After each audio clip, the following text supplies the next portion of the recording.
tenint relacions sexuals satisfactòries també és una manera de treballar el sòl pèlvic. L'orgasme és el millor exercici de sòl pèlvic. Per què?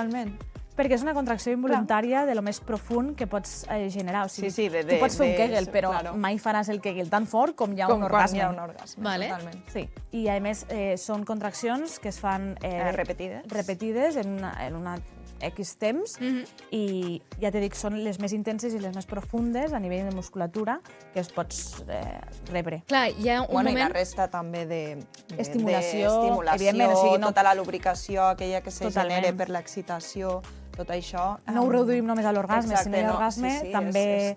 De fet, per exemple, algunes mares postpart tenen, al final, hem d'entendre que el bebè surt per un canal en el que després tornaràs a tindre relacions. Exacte. I de vegades ens costa tornar a veure aquell conducte com algo sexual perquè ha sortit un bebè per allí, perquè potser no vas tindre el millor part... Segons el part que has tingut, ho tens relacionat amb algo traumàtic. I jo sempre recomano, abans de tornar amb la parella, potser, experimentar o... Sí, toca't tu, torna a conèixer-te, perquè al final ets una persona diferent, torna a sentir...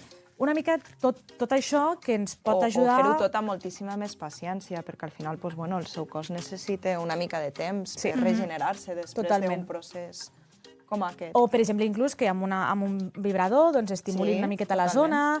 O sigui, no reduïm només a l'orgasme, sinó que hi ha moltes maneres de... De fet, la vibració és una cosa que recomanem molt a consulta, sobretot quan hi ha cicatrius o punts dolorosos dins de la vagina. Jo ho recomano molt també com a preliminar, a vegades, saps? Com per preparar la zona per a que després tu